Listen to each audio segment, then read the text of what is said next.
What's on, ladies and gentlemen? My name's Ross, I like games, and today, there's a new One Piece product that's gone and been revealed. And look, I often say very nice things about new One Piece products because a lot of the new One Piece products are awesome. I make no apologies for that. I love One Piece. I especially love the One Piece card game. And I'm a very excitable fellow who likes lots of things. I'm not going to apologize for liking all this stuff. What I will tell you is, this is a doozy, ladies and gentlemen. An absolute doozy. It's a third anniversary product, which is going up for pre-order over in Japan. Well, the good news is it's going up tomorrow, and it's going to be up there for a month, although it could go early, you've been warned. And it's going to be up for 19,800 yen. That, ladies and gentlemen, is not a cheap product. It's basically 20,000 yen, just a tiny weeny bit less than 20,000 yen. So, 19,800 yen. Anyone able to do this in their head? Anyone tell me what this works up as roughly? About 135 bucks. And then, of course, if you are trying to buy this from Japan, you'll have to pay to import and all of that. That's on you guys. Point is, yeah, it's a few quid. But, you know, if we look at the simpler stuff here, we've got what seems to be a faux leather storage box, which is really nice. And you got the Three Brothers motif, but obviously you do. It's the third anniversary. We know at this stage that the third anniversary is very much the Three Brothers. I mean, look at the sleeves, for instance. You get 70 sleeves, and it's just the logo of the third anniversary, which is, of course, the Three Brothers. But as well as a faux leather card storage, you get your faux leather deck box. Deck box keeps a deck. Card storage keeps, everything else. You might need a few of them if you've got a big collection. But the point is, they're cool. They seem to be faux leather at least. And they seem to be pretty high quality. And I think people are going to love them. So there are your two storage boxes. We've then got plus and minus power. And the cool thing is here, they're four-sided, and you can see if you kind of look at them as a group, we got plus 1,000, plus 2,000, minus 1,000, minus 2,000. For keeping track of the game state as you go along, and I'm looking at you, red decks, yeah, this is going to be quite useful. Not always enough, admittedly, but it's going to help out a lot. So these are extremely cool. And of course, you do get a few of these, so there's nothing to say you couldn't use a bunch of them. So we've got your card storage box, and we've got your deck box, and we've got your plus and minus power, which is honestly actually extremely cool. What else have we got? Well, we got Don. We have got a set of 10 Don cards, and they are new, and they're exclusive, and all of that good stuff. They are fancy, and people are going to love them. Okay, they are third anniversary Don. I want to remind you all at this stage the new rule that came in. Not that long ago. Well, okay, actually for Japan, the rule came in quite a while ago. For us in the West, it came in very recently. We can now use Japanese Don in our tournaments. We are now allowed to use Japanese Don, which means you pick this up, you can use this Don, and it's just, you know, a kind of a fancy-looking Don with a third anniversary logo on, but you know what? That's going to be enough for a lot of people.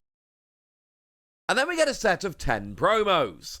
Now, interestingly enough, 2 of the promos have been left blank. I don't know why 2 of the promos have been left blank. Maybe they're particularly special, or I don't know. Something's going on here where 2 of the promos have been left blank. We don't know what they are. The other 8, however, we absolutely do know what they are.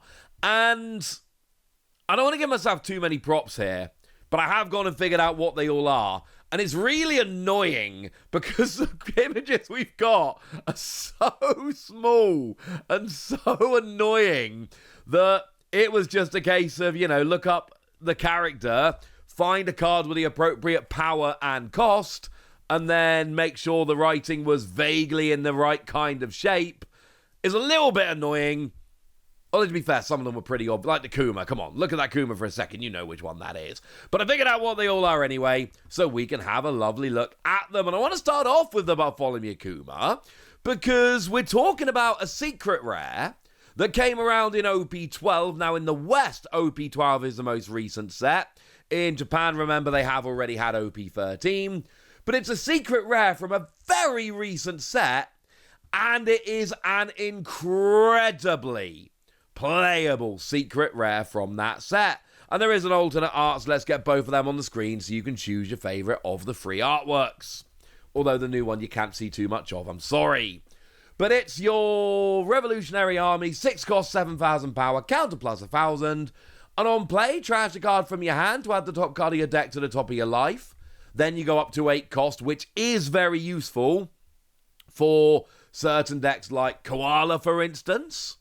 And to be fair, this does see a bunch of play in Koala decks. Also sees a bunch of play in Enel decks right now.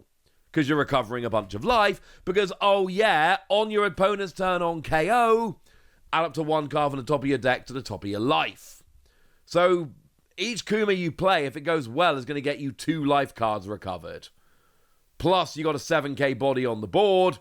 For 6 Don, this is value, ladies and gentlemen. This is really quite ridiculous value. We love this card. This Kuma is awesome. Certainly one of the best ones here. How about the Charlotte Katakuri? A card so good, they literally just had to put it into a banned pair.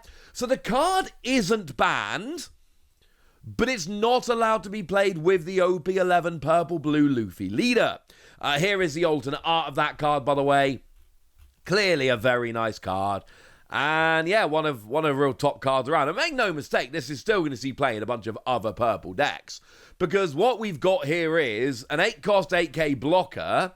And at the end of your turn, you set 2 of your Big Mum Pirates characters of a cost of 3 or more active. And then add a Don card from your Don deck rested. This is a very nice character. Already sees a bunch of play. Is almost certainly going to see more play in the future. And honestly, the fact that they had to go and whack it into a banned pair really should tell you about what you need to know about how ridiculously good this card is. They are not skimping on the promos here and giving us random cards. For a long time, Bandai have given us really good cards as promos. That's happening here as well. How about the Nami from OP11?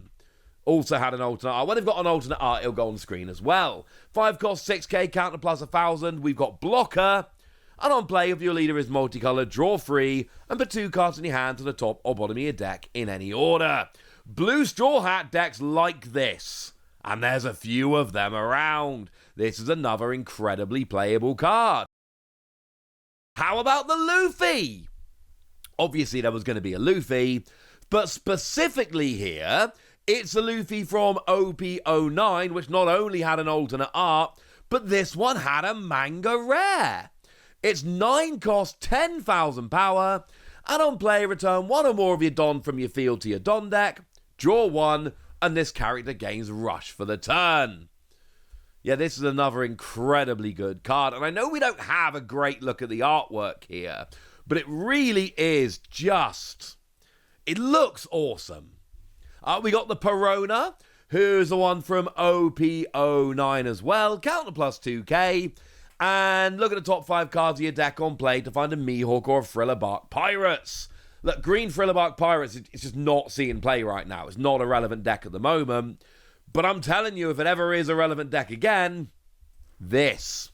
Plus, I did not like the alternate art. I'm sorry, I was not a fan of it in OP09. So anytime we get a new version of this card makes me happy because I do like Perona. So we're getting a whole bunch of playable cards here. What else do we have? We've got the Ace that came around from Starter Deck 15. That is the one where if your leader's type includes Whitebeard Pirates, you gain Rush. And once per turn, if this character would be removed from the field by your opponent's effect, you can keep it around and just give it minus 2,000 power instead.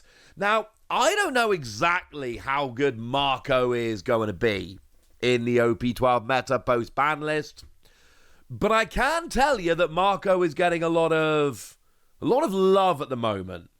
There's a lot of people out there that are thinking Marco is going to be a good deck, and that does just happen to be Red Whitebeard Pirates, and I am seeing a bunch of Marco decks, and they do quite like playing this card. Another one where I do think it's very interesting to me. It seems like Bandai, part of this is kind of like a slam dunk, we know this card's amazing. And then some of them, it's Bandai going, look, we're pretty sure moving forward that this card is going to be good. So we feel confident putting it in here because we think this certain deck is going to be good in the future, and then this card is going to be good in it. And, you know, round and round we go. And yes, I know not every Marco deck plays this ace. I'm just saying it works well in the Marco deck and it makes me happy. Now, what else have we got coming in here? Well, we've got Monkey the Dragon. Yeah, that's right.